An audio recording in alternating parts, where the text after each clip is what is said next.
vidéo coloriage intérieur, colorier avec moi. On va dire ça comme ça. C'est aussi pour vous montrer que j'apprends des autres et que en matière de coloriage, la progression peut être assez intéressante et importante. Là, ce coloriage, il est fait à partir d'un tuto pour moi, c'est une coloriste de talent. Hein. Elle a appris elle-même à colorier. Elle s'appelle Barbara Color. Elle est belge. Et j'adore juste ce qu'elle fait. C'est waouh. Et en fait, ce coloriage-là, je l'ai fait grâce à ce qu'elle m'a appris sur sa chaîne, Barbara Color. J'aime bien parce qu'en fait, j'apprends et à la fois à colorier et à la fois à parler anglais parce que elle a toute une communauté internationale et elle parle anglais et je la comprends parce qu'elle parle anglais avec un accent français ou du moins belge. Et du coup, je comprends ce qu'elle dit et j'améliore mon anglais aussi d'une pierre deux coups. Voilà, et puis elle est famille d'accueil de chatons. Et bien souvent, dans ses lives, il y a ces chats qui traînent dans le coin, comme tout propriétaire de chat sait. Et je trouve ça super. Voilà. Alors, ça, c'est un coloriage que je change à ranger parce que je sais pas, j'aime pas en fait. Alors, certains puristes diraient oui, on change pas les décisions de l'artiste. Bah, pourquoi on changerait pas en fait?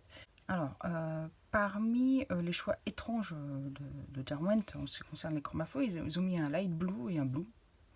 Ok. Donc je vais prendre la plus foncée. Donc la plus foncée c'est blue. Et je vais commencer comme ça à mettre du bleu, mais alors vite fait quoi. En fait, là c'est quelque chose de rapide. L'intérêt c'est que je fasse quelque chose comme ça. Il s'est échappé, il ne veut pas travailler.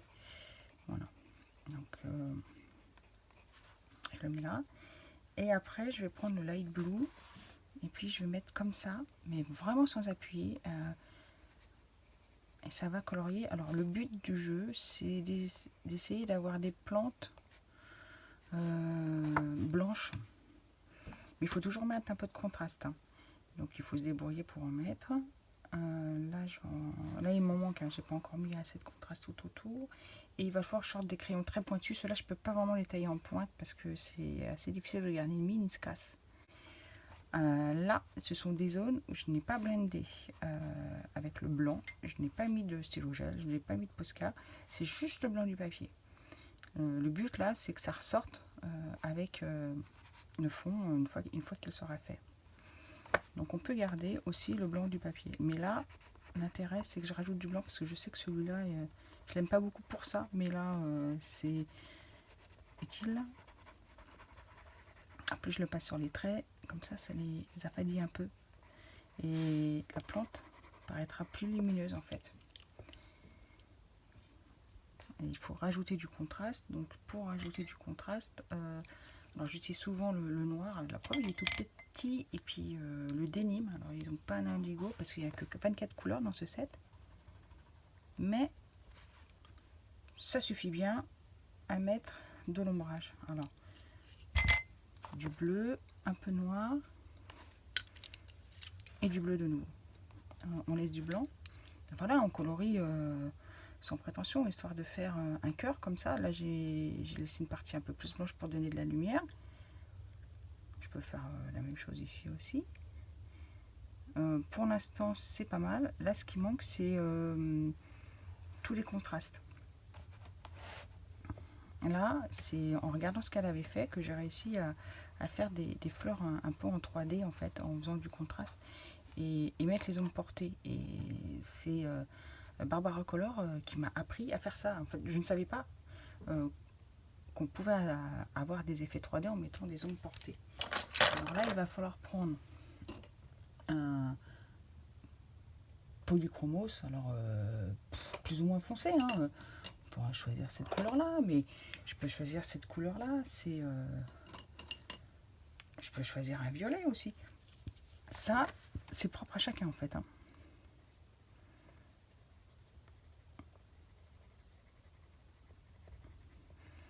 C'est un peu esprit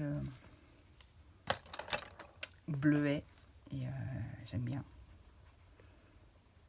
Et en fait là, on écrase le pigment et on l'amène un petit peu plus loin et du coup ça floute et ça fait tout de suite du contraste. Alors là, le but du jeu, c'est de contraster là où les feuilles se chevauchent. Donc celle-ci, celle du bas est au-dessus de celle-là. Donc on va mettre une ombre ici.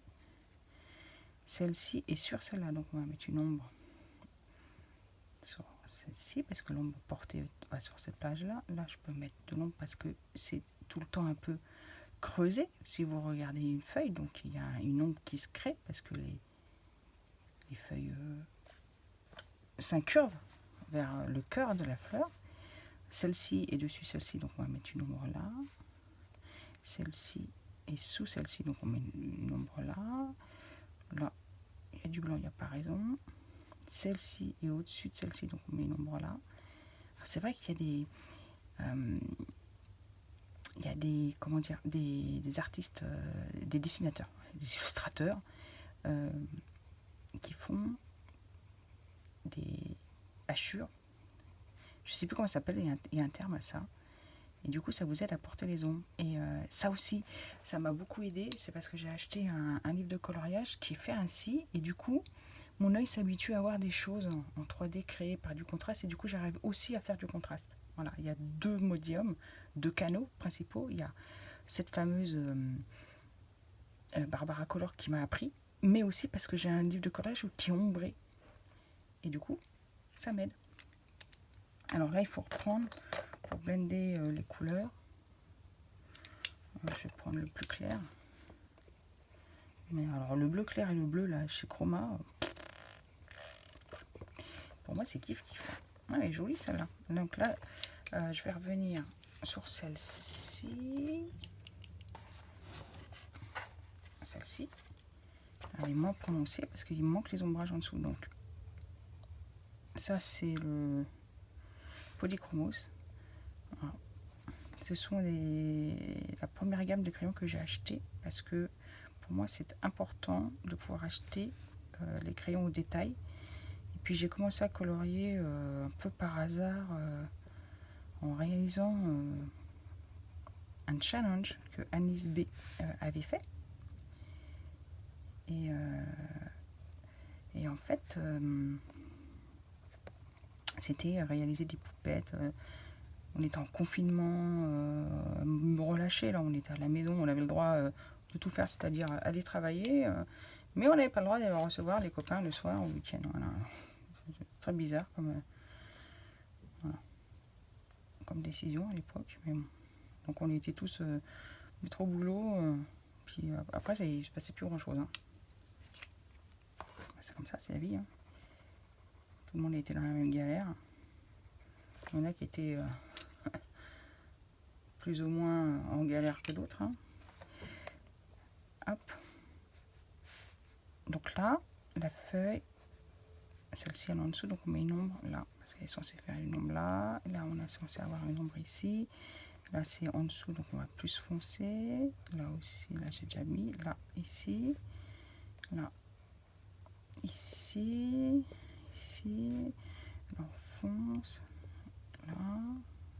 Là, elle est au-dessus, donc là, elle est en dessous. Voilà. Et vous voyez la différence entre cette fleur-là et cette fleur-là.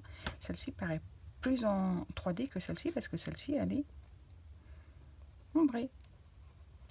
Il y a des ombres portées qui se font, et en fait, il ne faut pas hésiter à mettre... J'ai envie de garder ce côté-là. Hop. Et on va mettre une jolie ombre. Voilà. ici, j'ai envie que ce soit foncé, là, comme ça. Là, on va mettre une longue portée ici. Et là aussi. Puis je vais remettre un peu de celui-là pour donner un peu de, comme celui-là, là, un peu plus de couleur. Étaler un peu. Blender un peu. Voilà, j'aime bien. Couleur un peu œillet. Et puis hop, je vais reprendre mon blanc. Pour mettre du blanc, là, il manquerait un peu de blanc. Si je suis un petit peu trop loin dans le truc foncé. Voilà. Et vous voyez la différence entre cette fleur-ci et cette fleur-ci. Je vous mets un... Attendez, je pousse un peu. Voilà. J'espère que ça se voit bien là. Donc n'hésitez pas à foncer et à mettre de l'ombrage. Et petit à petit, l'oiseau fait son nid. C'est fini pour aujourd'hui. Je vous dis ciao, à plus tard et rendez-vous ici ou ailleurs. Et n'oubliez pas, créer et profiter. Bye bye.